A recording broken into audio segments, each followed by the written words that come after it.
Assalamualaikum warahmatullahi wabarakatuh. Salam satu Malaysia, salam Malaysia Madani.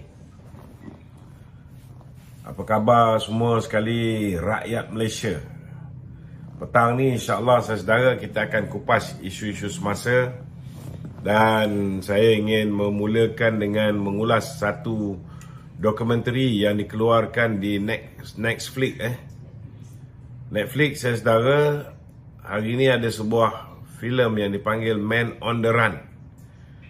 Dan filem ni saya nampak banyak unsur fitnah, banyak kepalsuan, banyak benda yang tak betul berhubung dengan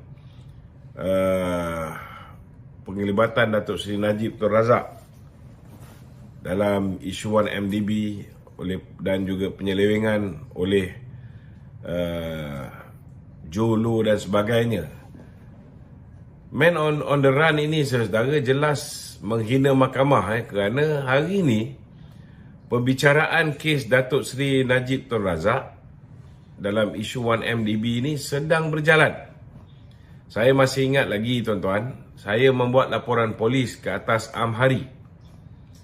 Laporan polis tu saya buat saudara kerana dalam mahkamah, dalam kes 1MDB ni, Amhari telah pun mengaku di dalam mahkamah bahawa beliau telah menerima duit daripada Jolo sebanyak $200,000. Beliau juga mengaku dalam mahkamah beliau menerima 3.7 juta dalam akaunnya di BSI Switzerland. Dia ni penjawat awam, pegawai Datuk Seri Najib yang merupakan kaki tangan khazanah yang dipinjamkan kepada pejabat Perdana Menteri, kan? Dan beliau mengaku beliau sebagai penjawat awam menerima RM25,000 daripada Absolution Sdn Bhd. Saya tunggu sampai dia selesai beri keterangan. Saya tunggu sampai dia selesai disoal balas oleh Peguam Datuk Seri Najib Tan Sri Shafie Abdullah. Baru laporan polis itu saya buat. Dan bila saya buat laporan polis itu tuan-tuan, saya dikatakan mengugut saksi sedangkan dia dah habis beri keterangan. Kan saya itu tuan-tuan, kalau tindakan saya itu disifatkan sebagai menghina mahkamah. Hari ini kes masih berjalan, tetapi ulasan-ulasan yang dibuat di dalam dokumentari Man on the Run ini, dokumen ini jelas mempunyai sifat subjudis yang menghina mahkamah. Jadi bagaimana benda ni boleh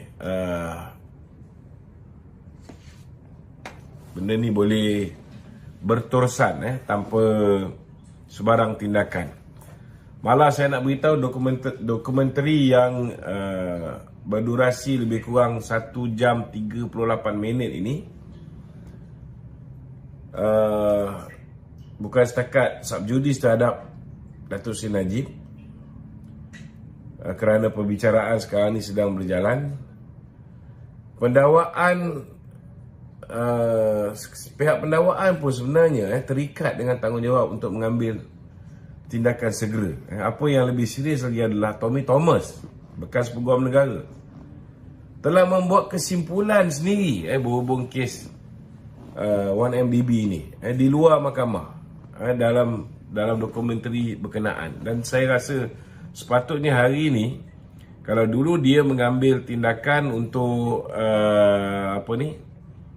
untuk saya didakwa di mahkamah kerana menghina mahkamah, hari ini pasukan pendakwa raya boleh membawa Tommy Thomas ke muka pengadilan, tuan-tuan. Saya nak beritahu timbalan pendakwa raya Ahmad Akram Garib, beliau sendiri pun tak tahu dan perlu menonton dokumentari berkenaan terlebih dahulu sebelum melaporkan kepada Peguam Negara dan mendapatkan arahan lanjut. Memang sepatutnya tuan-tuan, saya harap pihak mahkamah, pihak kerajaan menarik balik dokumentari ini daripada terus ditayangkan di Netflix. Kalau Netflix tak nak turunkan video ni, sewajarnya. Dengan Netflix pun kita tutup, kita larang daripada boleh ke udara di dalam negara ni, tuan-tuan. Negara ni ada undang-undang, ada kedaulatan undang-undang. Tidak ada sesiapa yang sepatutnya boleh berbuat sedemikian. tindakan dengan sewenang-wenangnya menghina mahkamah ni. Jadi saya haraplah ada satu tindakan tegas yang diambil. Okey, silakan. Okey Tok. Ya. Masih berkenaan dengan YMDB ni Tok, dalam penceritaan Man on the Run ni ada menyebutkan Jolo Tok. Ya. Kenapa susah sangat Jolo ni nak ditangkap? Saya nampak cerita kita lihat Amir Bado kata bulan 12 ni hujung tahun kita akan bawa balik. 2018 berakhir, 2019 berakhir, 2020 berakhir, yang akhirnya dia yang balik. Yang dia bawa balik ialah jodoh, bukannya Jolo. Jadi persoalan dia sekarang ni, okey, satu kelebihan kerajaan baru perpaduan ini, setidak-tidaknya kita dah tengok ada usaha ke arah untuk membawa balik orang-orang yang dekat dengan Jolo. Ini satu langkah-langkah yang baiklah. Antaranya Jasmine Low yang 6 tahun berlari bersama dengan Jolo ni sudah pun dapat ditangkap dan dibawa balik. Orang macam Roger Ng sudah pun diekstradisi. Ini bila YB Saifuddin Dato' Sri Anwar pergi ke Amerika berunding untuk mengekstradisi Roger Ng yang akan membantu untuk keadilan diberikan kepada Dato' Sri Najib. Tak adalah Dato' Sri Najib seorang. Jadi saya nampak usaha ke arah untuk menghadapkan Jolo ke muka pengadilan ini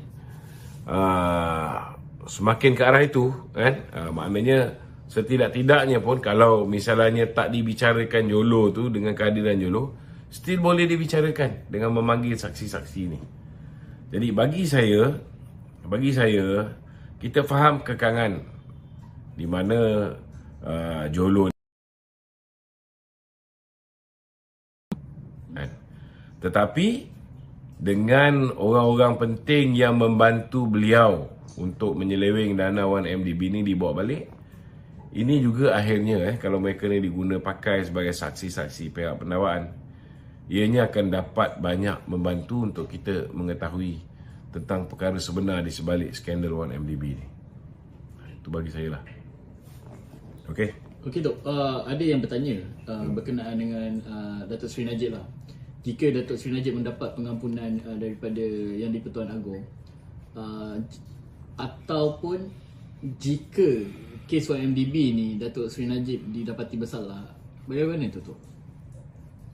Dia dah dapat pengampunan, lepas tu di dalam mahkamah disabit kesalahan. Adakah itu? Pertama sekali, kalau misalnya Dato' Sri Najib mendapat pengampunan diraja, maka Dato' Sri Najib akan bebas. Kerana hari ini beliau berada di dalam penjara kerana kes SRC International. So dia akan bebas. Dan bila dia bebas, tidak bererti dia akan dilepaskan daripada semua kes mahkamah.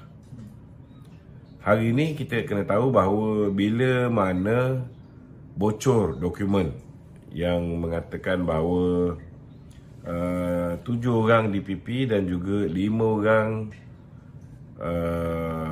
IO memaklumkan kepada Tommy Thomas bahawa tidak ada asas untuk mendakwa Dato' Sri Najib. Sama juga macam Dato' Sri Zahid, tidak ada asas. IO ni cuma mengatakan tak ada asas untuk dakwa Dato' Sri Zahid. Last kali Dato' Sri Zahid boleh mendapat DNAA. Sebenarnya Datuk Seri, seperti mana yang diungkapkan oleh Tan Sri Syafie Abdullah sebelum ni, Datuk Sri Najib pun sudah dapat DNA. Sudah dapat DNA. Cuma bila mana pengumuman dibuat ke atas kes Datuk Sri Zahid, kita lihat Peguam Negara yang lama tu gelabah sikit. Dia membatalkan DNA yang diberikan ke atas kes Datuk Sri Najib. YMDB. Dia ada 4 kes. Saya tak pasti kes yang mana satu. Maknanya telah jelas terbukti bahawa zaman pemerintahan Mahathir berlakunya pendakwaan terpilih ke atas Datuk Sri Zahid, Datuk Sri Najib dan ke atas pemimpin-pemimpin UMNO yang lain. Jadi sewajarnya lah kes ini digugurkan, bagi saya lah. Ini pandangan peribadi saya. Sebab dah ada bukti dan sudah ada tindakan diambil ke atas kes Datuk Sri Zahid oleh Peguam Negara yang lama. Ini Peguam Negara yang dilantik oleh Muhyiddin. bukan pegawai negara yang kita lantik, kan? So mereka sendiri mengatakan bahawa kes ini patut ditarik balik pertuduhan, disiasat lagi.